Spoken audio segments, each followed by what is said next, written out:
હવે બધાય કઈ કથા સાંભળવા એવું ન હોય કઈ. ઘણા જોવા આવે, ઘણા જાણવા આવે, ઘણા માણવા આવે, ઘણા ભૂલું કાઢવા આવે.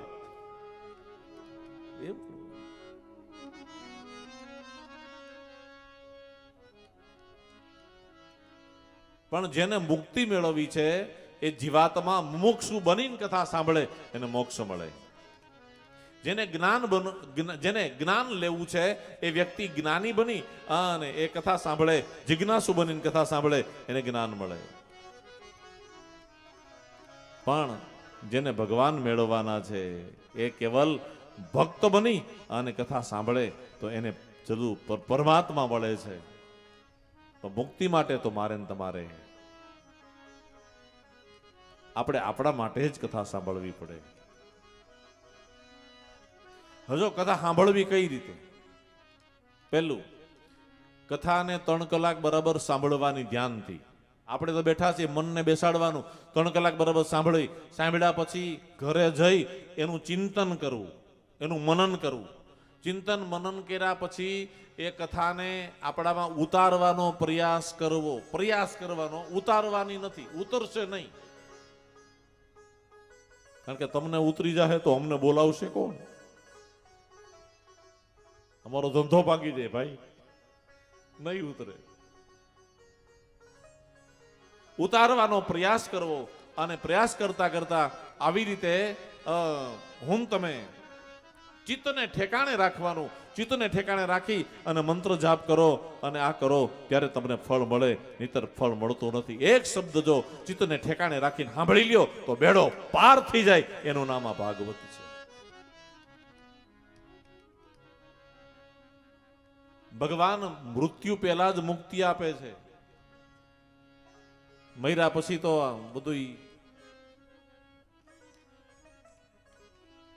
ગૌકર્ણ મહારાજે કીધું ગામને ખાંભળ્યું કા તો કે હવે એક કામ કરો,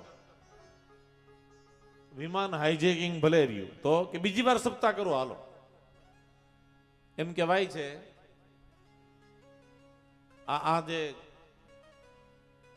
ગૌકર્ણને કથા ધુંધુકારીને કથા સંભળાવી એ મહિનો હતો અષાઢ મહિનો. અષાઢ સુદ નોમથી પૂનમ એ ધુંધુકારીને કથા સાંભળી અને અષાઢ સુદ પૂનમના ધુંધુકારીને મુક્તિ મળી.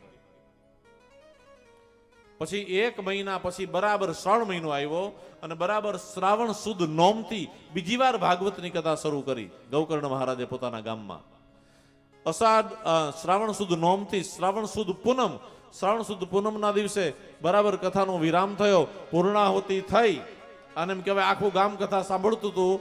અને પૂર્ણાહુતિના સમયે ભયંકર કડાકો થયો, આકાશમાં દુદુંભી વાગ્યા, શંખનાદ થયો, વિમાન આવ્યું. પણ એક ટિકિટ વાળું નહોતું તો કે જમ્બો જેટ વિમાન હતું. અને આખા ગામને ગૌકર્ણ મહારાજ આખા ગામને લઈ અને સ્વર્ગમાં ગયા. આ પ્રમાણ ભાગવત આપે છે. અને આખા ગામ સ્વર્ગે ગયા હોય તો 2 જ ગામ છે. એક આ ગૌકર્ણ મહારાજ પોતાના ગામને સ્વર્ગે લઈ ગયા, આખા ગામને. અને બીજું રામચંદ્ર ભગવાન પોતે પોતાની લીલા પૂર્ણ કરી અને પોતાના ધામમાં જતા હતા ત્યારે ભગવાને બધાને કીધું, અયોધ્યાવાસીઓને કોને કોને આવવું છે? બધા કે અમારે બધાને. આખી અયોધ્યા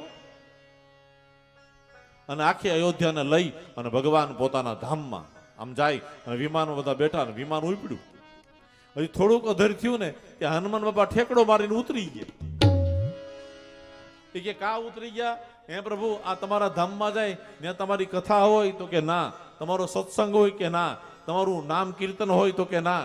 તો પ્રભુ ન્યા કોણ આવે? કા તમારી કથા, તમારા કીર્તન, તમારું નામ લેવાય, ન્યા જ અમે રહી, ન્યા અમને ન ગમે. અને ત્યારથી હનુમાનજી મહારાજ ધરતી ઉપર રહી અત્યાર સુધી અખંડ બિરાજે છે. બોલી હનુમાનજી મહારાજ કી જય.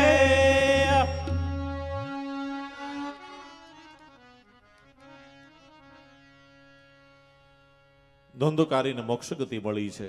ધુંધુકારીનો ઉદ્ધાર થયો છે.